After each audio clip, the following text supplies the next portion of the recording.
Twickenham a eu beau être le théâtre de leur désillusion l'an passé, aucune trace de tension n'apparaît sur le visage des Saracens.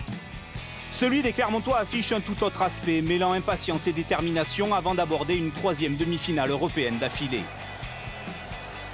Passé la fébrilité des premiers instants et la période d'observation au pied, les Saracens décident de tenir le ballon. La défense de Clermont subit la vitesse d'exécution des Londoniens.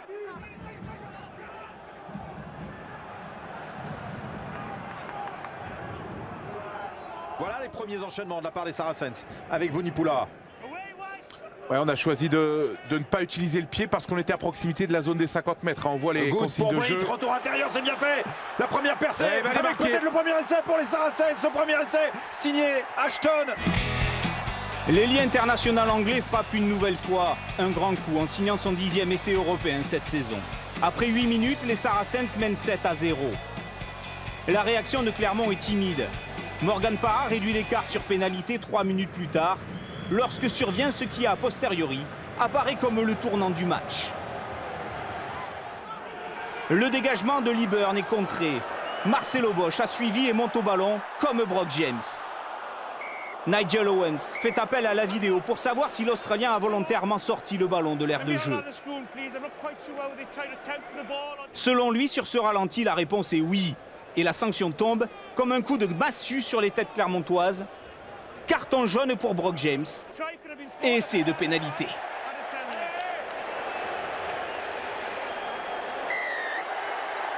Je pense que c'était involontaire l'action de Brock James. Donc un carton plus un essai de pénalité, je trouvais dur. 14-3, les Saracens se détachent et paradoxalement, Clermont en infériorité numérique se montre plus entreprenant. Parra éjecte pour Sivivatou qui écarte pour Stanley. La réplique auvergnate se fracasse sur le nouveau coup de sifflet de M. Owens. Passage à vide de Damien Chouli et c'est logiquement refusé. Pourtant, Clermont domine territorialement, mais faute de concrétiser leur temps fort, les hommes de Vern Cotter doivent se contenter de miettes, comme cette pénalité de Parra qui réduit l'écart à 14-6. Des miettes dont les Saracens font leur miel à 10 minutes de la mi-temps. Attaque de Clermont, montée ultra rapide, ballon gratté au sol, turnover et derrière, le réalisme d'Owen Farrell. Avec Vunipola. Oh, Burger qui est venu encore sur un déblayage en plongeant avec la prise de base d'accélération maintenant, avec peut-être l'essai à nouveau pour les Saracens. Ballon pas contrôlé, c'est au pied, c'est au pied. Et l'essai, que dit Monsieur Owens? Mais il va demander l'arbitrage vidéo. Et pour la troisième fois, en effet, l'arbitre gallois fait appel à la vidéo pour savoir si Farrell commet un en avant.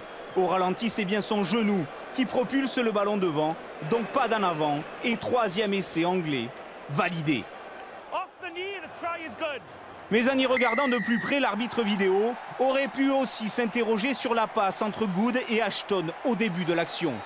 Rien à signaler selon lui, et fin d'une première période cauchemar pour Clermont, mené 24-6. On a joué par à coup, les 2-3 temps forts qu'on a, on marque pas, on prend des contres justement derrière. On prend des essais un petit peu cons sur des erreurs de défense aussi. Voilà, on a fait beaucoup trop de fautes. Avec 18 points de retard, l'issue de la rencontre ne fait plus de doute. Dominé dans l'agressivité, battu dans la bataille des rucks, dépassé par la vitesse anglaise, les Clermontois s'épuisent à colmater les brèches. De Kock commet un en avant à quelques mètres de la ligne. Le danger est permanent et à force de cogner sur un mur rouge et noir, Clermont se fait punir. Avec Sivivatou qui peut transmettre à Stanley, l'accélération de Stanley, retour intérieur. Pour Tipaolo, qui perd le ballon, poussé du pied maintenant par Ashton qui va peut-être le récupérer, poussé du pied. Et le doublé d'Ashton, qui envoie les Saracens, c'est sûr maintenant, en finale de Coupe d'Europe. Ashton porte à 11 son nombre d'essais inscrits en H-Cup cette saison, nouveau record et fin des illusions clermontoises. On a été mis dans une position où on devait tout jouer contre une équipe qui défend très bien et qui met beaucoup d'intensité physique comme ça. Ça s'est transformé en un petit peu n'importe quoi sur la fin. La fin de match est presque anecdotique, elle tourne au calvaire pour Clermont. Résigné à l'image de Cudmore, abasourdi par tant d'impuissance, illustré par ce ballon perdu en touche qui aboutit au 5e essai anglais signé Chris Wiles. Avec Ashton qui a démarré, qui est passé. Qui peut allonger sa passe maintenant. Oui, mais il va y avoir 2 contre 1 et encore un essai. Pour l'essai de Wiles qui venait de rentrer. 39-6, les points défilent comme autant de coups de boutoir portés à la face des finalistes de l'an passé. Tim Fraser parachève le triomphe anglais avec un 6e essai synonyme d'humiliation, presque trop grande pour être vrai. À 10 mètres de la ligne, Wigglesworth avec Farrell. Farrell pour Good. Good qui peut transmettre voilà. Stresseur. Le nouvel essai. Essai de Stresseur. Les petits garçons de Mark McCall, balayés il y a 2 ans en quart de finale, ont bien grandi et pris une éclatante revanche. 46-6, score final. Les Saracens se qualifient pour la première finale de leur histoire. Clermont, lui, ne soulèvera pas cette année encore le titre continental suprême.